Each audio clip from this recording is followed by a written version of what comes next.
warahmatullahi wabarakatuh. Selamat pagi anak-anakku. Hari ini kita akan mempelajari mengenai metode etnografi. Sebelumnya, Ibu ingin mengucapkan selamat kepada anak-anakku karena sudah naik satu tingkat atas dari sebelumnya, yakni kelas 11.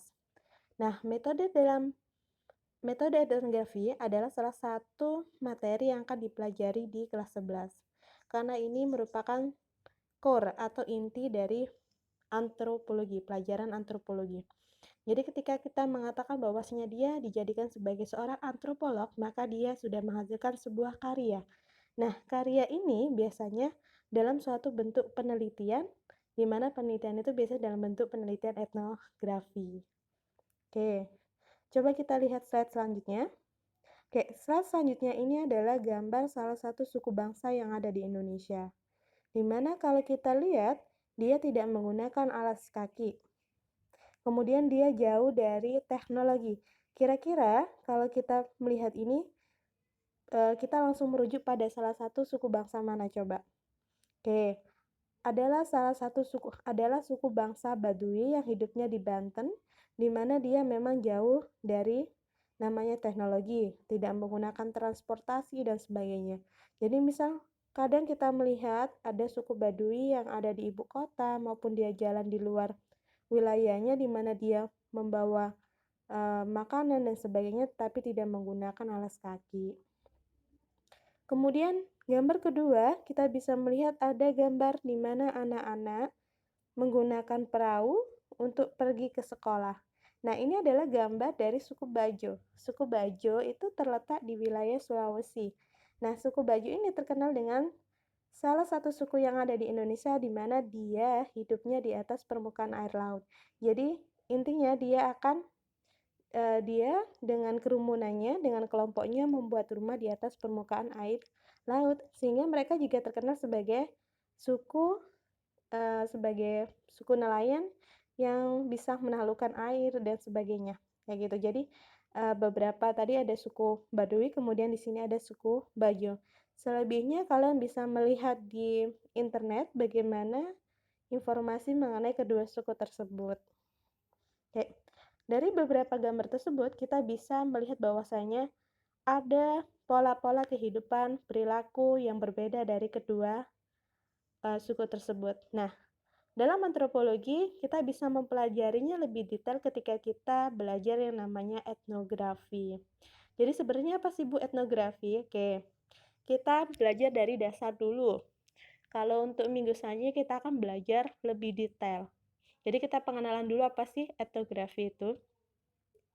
Nah, etnografi itu berasal dari dua kata, yakni etnos. Etnos itu artinya adalah etnis atau suku bangsa. Kemudian grapein adalah yang bermakna tulisan. Sehingga kalau secara etimologis, etnografi itu berarti tulisan mengenai suatu suku bangsa. Jadi gambaran. Istilahnya adalah penelitiannya bagaimana suku bangsa itu. Karena memang kalau dalam sejarahnya, memang mengenai tulisan-tulisan suku bangsa, karakteristiknya bagaimana. Oke, kemudian para antropolog menggunakan etnografi untuk mempelajari kebudayaan yang dimiliki oleh suatu suku bangsa. Di mana Ibu tadi sudah singgung di awal pembukaan tadi bahwasanya biasanya antropolog menggunakan metode penelitian etnografi untuk mengetahui bagaimana kebudayaan suatu suku bangsa. Selain itu, ini juga bisa mempermudah pekerjaan seorang antropolog untuk mendapatkan hasil penelitian yang lebih tepat. Kenapa bisa dikatakan lebih tepat? Karena penelitian etnografi mengharuskan kita untuk terjun secara langsung ke lapangan. Jadi kita langsung berinteraksi dengan masyarakatnya.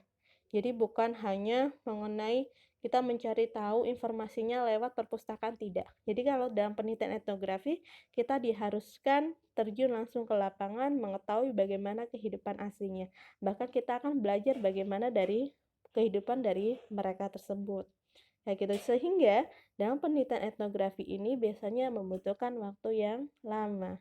Jadi tidak ujuk-ujuk satu hari selesai. Kayak gitu. Oke. Tujuan dari aktivitas etnografi adalah memahami suatu pandangan hidup dari sudut pandang penduduk asing. Sebagaimana kalau Spratly itu mengatakan bahwasanya etnografi itu adalah pekerjaan mendeskripsikan suatu kebudayaan dengan tujuan memahami suatu pandangan hidup dari sudut pandang penduduk asing. Kenapa sih Bu kita ingin tahu sudut pandangnya penduduk asing, kok nggak ingin tahu dari sudut pandangnya kita saja? Karena kalau dari sudut pandangnya kita, nanti jatuhnya adalah subjektif.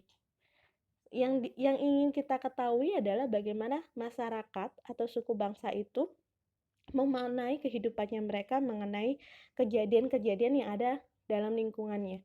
Misalnya bagaimana dia dihadapkan dengan wilayah laut, bagaimana dia dihadapkan dengan wilayah daratan, bagaimana mereka meramunya dan sebagainya. Kayak gitu. Misalnya kalau kita ke Bali, kita bisa melihat bagaimana Subak.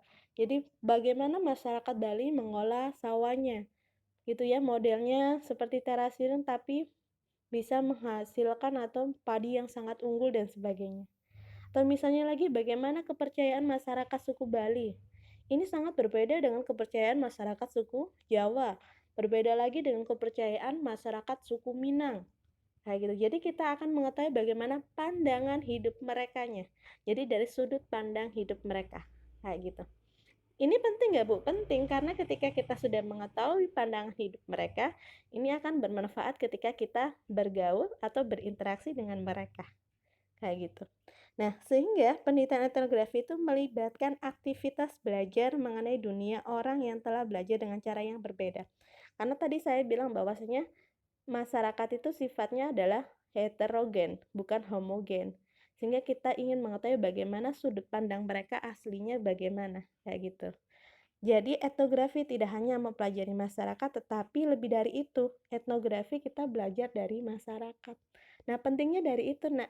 Ketika kita sudah bisa belajar dari kehidupannya mereka yang baik, kita terapkan, gitu ya. Ini akan bermanfaat bagi kehidupan atau hajat hidup masyarakat yang banyak. Misalnya, kita sudah tahu bahwasanya dalam masyarakat suku Bali, ketika dia mengolah sawahnya sangat bagus, kita bisa terapkan pada suku bangsa kita atau misalnya kita terapkan pada masyarakat yang lain. Kita beritahu, oh begini loh yang bagus dan sebagainya.